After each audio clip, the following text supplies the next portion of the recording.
Alright, so this is a suggestion via a donation. The name of the video is which bear is the best bear? This is coming from Casual Geographic. Let's check it out. Remember when the office asked which bear is the best bear? Well, here's the answer. The black bear is the LeBron of bears. Okay. First of all, they are by far the best climbers. Imagine thinking you escaped only for the bastard to start free running up the tree. Not only are they part... probably because they're small, guys. Right? Like, looking at it right here, it looks like they are incredibly small. I would have personally said the polar bear was probably the best bear because it's the most ferocious of them. But squirrel, they can sprint at 35 miles per hour and they're great swimmers. One actually swam for 9 miles in the Gulf of Mexico. Black bears can also eat anything from deer to fish to fruits and berries to human garbage. Not to mention they're smart. I'm talking about smart enough to purposely cover their tracks to hide from hunters.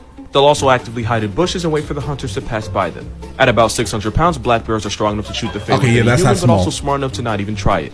You could also easily make the argument that the black bear is by far the world's friendliest bear, and I dare you to look at this video and tell me I'm wrong. They have to know that bear, I'm guessing. All right, world's friendliest bear? I want nothing to do with a bear, sir. All right, they're feeding it at the table like it's their best friend. Argument that the black bear is by far the world's friendliest bear, and I dare you to look at this video and tell me I'm wrong. When you really think about it, black bears are just overgrown forest puppies, and like dogs, are all over America. There's about 600,000 black bears in North America, meaning out of all of its cousins, they've barely been affected by humans. In fact, they might have even benefited from them. And the cubs are cute enough to commit war crimes over. Jim wasn't kidding, black bears have it all figured out, which earns them the title of best bear, and that's not an opinion, it's stone cold fact. Right. So best as in, like, the best for humans' sake. Glaucus Atlanticus, basically a small sea slug called a nudibranch. It's a gastropod, which makes it related to snails, and a mollusk, which makes it related to cuttlefish, squid, and clams. Those bright colors are actually counter-shading camouflage, meaning it blends in whether you're above it or below it. Blue side blends in with the blue of the ocean if you're looking at it from above, and its silver and gray underside blends in with the sunlight reflecting on the ocean surface if you're below it. This anime fighter jet has no real defense of its own, but it eats the Portuguese man of war and steals its venom through the power of appropriation. This sea slug stores the stolen stinging cells in its body, which is why they have a nasty surprise for anyone that tries to touch them. Like a true colonizer, the Glaucus has no bag of its own, so it has to steal one, and the result is a venomous sting that can cause 50 shades of agony. Though why is this man holding one in his hands?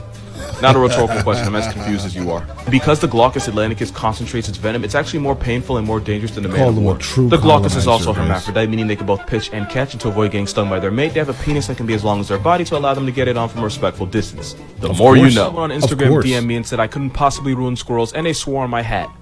Nobody swears on my hat. Red squirrels are vicious baby-killing cannibals that'll wipe out entire nurseries, sometimes eat them, and then find a now childless mother to try to recreate the family they just erased. Russian squirrels have been known to travel in gangs and attack much larger animals. A mob of Russian squirrels actually mauled a dog, tearing it to pieces, and by the time anybody stepped in, they scattered, each carrying a piece of the dog's flesh. Yes, they eat nuts, but in some cases they'll raid birds' nests and eat whatever chicks they can find. Because female squirrels will mate with as many males as possible, sometimes the males will go into a frenzy, which can lead to AOC. Acts of Cosby.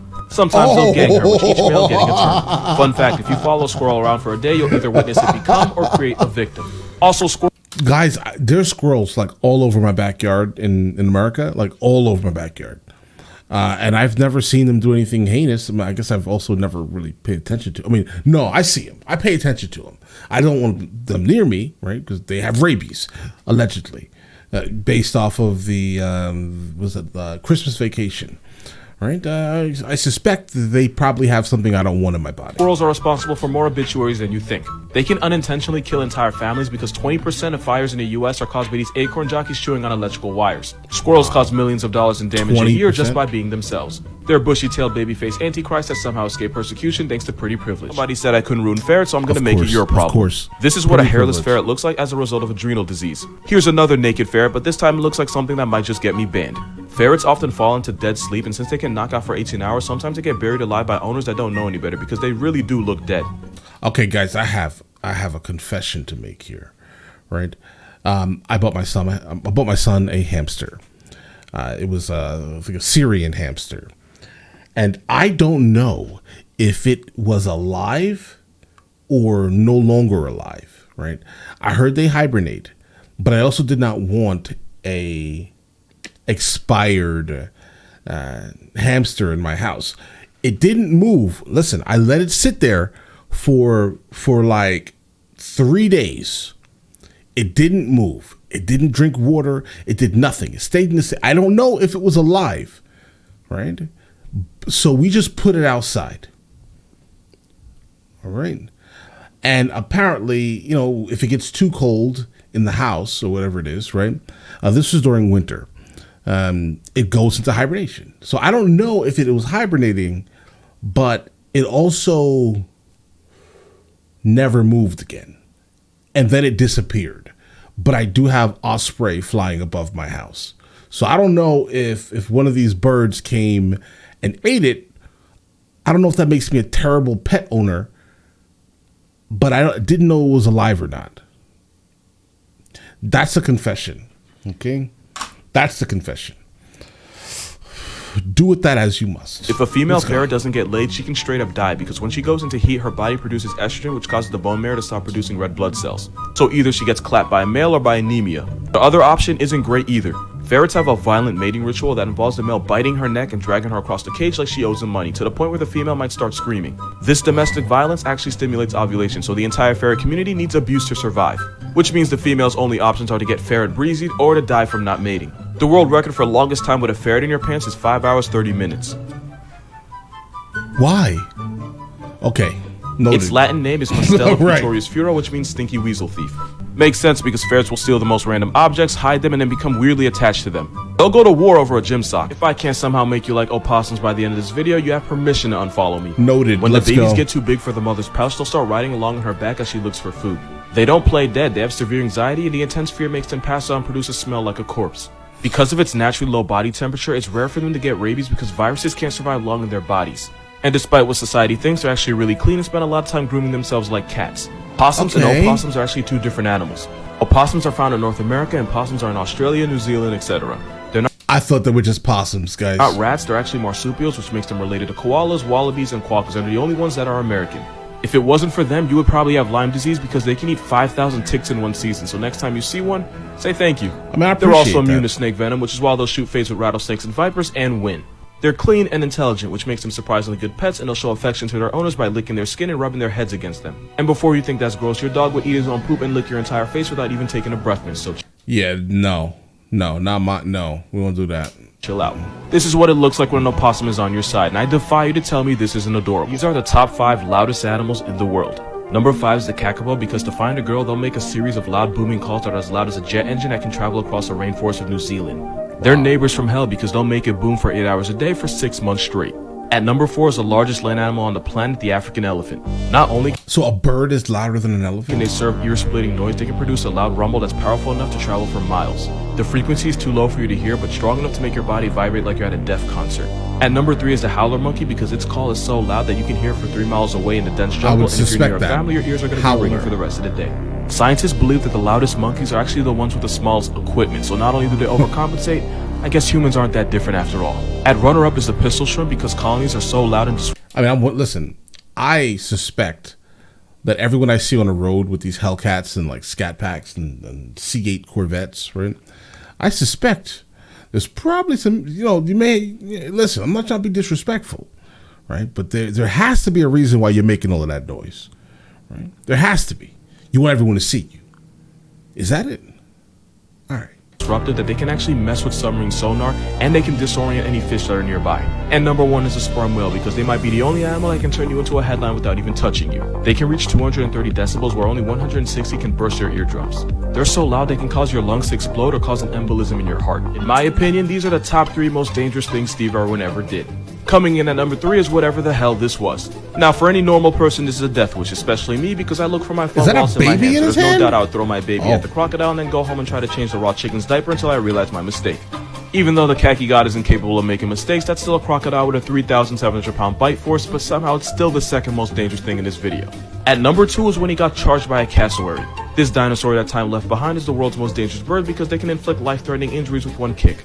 And since this Jurassic feather bastard can leap 7 feet, they can easily slit your throat if they jump high enough. And considering that was a male cassowary, which are more aggressive and territorial, this was somehow even more dangerous. This is easily number one for one reason. Steve Irwin almost never carried any venom, even when facing a black mamba, a snake that allegedly has enough venom to drop an elephant and flatline a person in less than 45 minutes. Even though the black mamba's aggressiveness has been exaggerated, if they feel cornered, they will strike and strike hard. One bite could shut your entire system down, but brass ball Steve could not be bought. Want smoke with these animals because here are the top 5 scariest predators on the planet. Go ahead. At 5 is the Bengal tiger, because at 10 feet, almost 500 are one of the most powerful big cats in the world. As ambush hunters, they will take your life before you even realize it, and they can become man-eaters if they develop a taste for humans. 4 is the polar bear, because not only are they the largest predators on the planet, they can smell out their next victim from 6 miles away, and they'll stalk them for days. If you see a polar bear, it's already too late. And since they can outrun and outswim you, once an ice bear starts singing Mario Judah, it's really up for you. Number 3 are hyenas, because imagine being chased down by a pack of animals that literally... Guys, don't even bother looking up Mario Judah or any of his music. Disrespect intended. Okay. Never get tired, only to get eaten alive once they catch you. Hyenas go for the intestines first, and with jaws that can amputate a rhino, it's one of the most violent ways you can die. Number 2 are crocodiles, because their attack style is camping and slamming with jaws that feel like you got hit with a sledgehammer followed by a death roll designed to tear you into pieces. They've been around for 200 million years, which means they've gotten really good at catching bodies. These guys are number 1 because paws of these homicidal zebra dolphins will chase down prey like wolves into exhaustion. They'll also actively torture prey before they eat it. Write your will, because with this there is no way.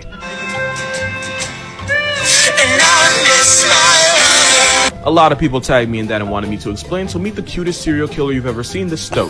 This stoat is a muscular, which makes it related to wolverines, honey badgers, and otters, and believe me, they inherit all the psychopath energy. This tiny Bundy goes in some of the most unethical kill streaks you've ever seen, clapping rabbits, birds, and anything else they can overpower. Because they're really small, they hunt by chasing rabbits relentlessly until the rabbit gives up. Even though the stoat is 10 times smaller, it's able to wrestle the rabbit to the ground and then end it with a devastating bite to the back of the neck. Sometimes the stoat will hypnotize the rabbit by performing a dance known as the Weasel War Dance. The dance puts them in a trance, which makes it easier for the stoat. This nuke with a tail was brought to New Zealand to keep the rabbit population under control. Instead, they nearly ratioed the entire bird population to extinction.